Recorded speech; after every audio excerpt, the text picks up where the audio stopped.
Hello, CHistrue here. Today I'd like to discuss the mythology of the state. Now I will define the mythology of the state as the legitimation that any given societal or political structure has for its existence. In other words, the legitimation process of the state given a certain constructed narrative of history or a certain constructed system of ethics that legitimizes the existence of the state. Monarchy would obviously be divine right. Okay, traditional systems of government rested on the idea that the source of ethics was in the spiritual realm, and that either one god or many gods or some kind of a religious or metaphysical superstructure exists over the universe, and that gives the ruler a certain set of rights and duties. Divine right isn't, by the way, we can't oversimplify that. It isn't simply a set of rights where the king or the ruler could be a tyrant. I mean, if you look at King David from the Hebrew Bible, King David had a certain set of rights and then a certain set of responsibilities. So that was also the mythology of the state globally. And it isn't like, maybe a few hunter-gatherer tribes didn't have a mythology of the state, but hundreds of years ago, most societies had some kind of legitimation mythology, lest we judge it too harshly from the standards of our own time. By the time of the Enlightenment, this was becoming passé. People were questioning the idea of divine right. Thomas Paine, Rousseau, Jefferson, Voltaire, eventually far more radical philosophers such as the anarchists and the Marxists. It was the age of revolution, into the 19th century and then coming into the 20th century. Divine right may exist in some Middle Eastern countries now, and it appears to still exist in Thailand, let's say, but it doesn't really exist in most, it certainly doesn't exist in Western countries, and it doesn't exist really in most areas of the world at this time. So what we now have would be the other narrative, is that ethics is something that, and here's where there's a split within modern thought. Because some say that ethics is a product of philosophy, it's a product of thought, it's a product of reason. And those would tend to be your social progressives. Those would tend to be people who believe that we can construct a new society. There are people who believe that we can construct a more just world based on the benevolent ideals of social philosophy. Then there are those who say they have a more pessimistic point of view from within the standpoint of modern thought, and those would be those who claim that our morality is genetic, that through natural selection we have certain moral and social tendencies that we cannot break free of. They arise through natural selection. They're given to us through natural selection. They are meant for a purpose. It's a little dark, a little overcast. Sorry about that. The lighting on this probably won't be very good. I apologize, but we'll make do. In any case, that natural selection has fine-tuned certain tendencies within us that were meant to fulfill a certain ecological niche. But if those malfunction, then that's the way nature goes sometimes. So we have more or less three worldviews, if you want to look at it like this. We have divine right, and that's the ancient mythology of the state.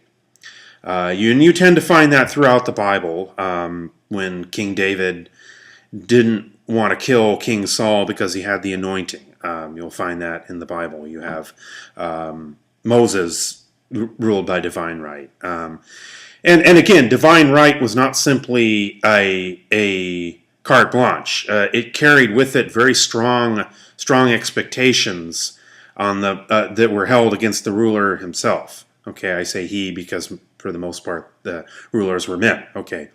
Under that system, and then you have the more optimistic worldview that emerged during the Enlightenment, the American Revolution, the French Revolution, various French revolutions, and then eventually in the 20th century, the various anti-colonial revolutions.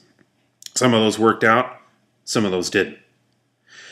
All of them, though, rested on the Enlightenment mythology of the state. And then we have the third mythology of the state, which is somewhere in between the two, in that it's more conservative than the 18th century idea of human liberty and human happiness, but it doesn't believe in divine right. It tends to be naturalistic, and that would be, again, the mythology of the state that we tend to get from, you might call them Darwinian skeptics. Okay, they believe very much that, as a general rule, human nature is shaped by our evolution. Okay. Well, in all three cases, we have the legitimation of a power structure. We mustn't forget this. And in all three cases, we have a problem, and that is that any given power structure can change its mythology at a moment's notice. For instance, in Russia, it wasn't too long ago that the KGB in Russia were staunch atheists. They were, believed in they claimed anyways that they believed in the 18th century ideal of universal revolution. In point of fact, they behaved very much as autocrats, but in their rhetoric, they would claim that they believed in spreading equality and justice everywhere. And yet now they more or less claim divine right. They have the Orthodox Church. They have blasphemy laws something akin to that, I guess, that they just used against the protesters as of late. And yet, they're the same people, and they have the same end in mind. We see throughout the world states and various governing structures shifting in terms of who they are and what they are. I know Gaddafi started as a socialist and ended more or less as I guess he stayed a socialist, but he at least claimed to be a Muslim or claimed to have some kind of religion. And so again, we have legitimations that are protean, but they all more or less have one thing in common, is that they all seek to find some kind of cosmic structure, be it metaphysical or be it scientific, to legitimate their rule over human societies. And I think that that's always how it will be. I mean, unless you believe that we can get rid of the state, and I don't think we can, then that's always how it will be. But we need to recognize a mythology when we see it. And the central mythology of the state is that we only do good because we are rewarded and punished because we're rewarded and punished. And I'd like to question that in the remaining few minutes of this video. I think that the reason that humans do good is because we want to do good. Whether that comes from the spiritual realm or natural selection or wherever it comes from, the reason that humans do good is because we want to do good. Now, that doesn't mean we always want to do good. That doesn't mean we don't have conflicting desires. But we do good because we want to do good, because we are equipped with empathy. We are equipped with compassion. And I think that it is essential that we recognize that, lest we give over to an alienated reality, qualities that we possess within ourselves. I mean, President Obama himself said, we are the ones whom we were waiting for. And yeah, sure enough, he's proof that we, in fact, were the ones we were waiting for, not some messianic hero on a white horse.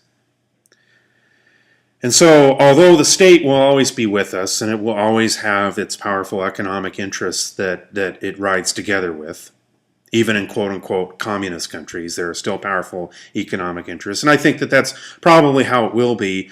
We can at least see through the central mythology of the state, and that is that human beings are absolutely self-interested unless something out there comes and intervenes. No. We may need the state to make sure that conflicting desires do not overcome our desire to do good, but our desire to do good is internal to us. It is part of who we are. It is part of our nature. CHistrue, signing.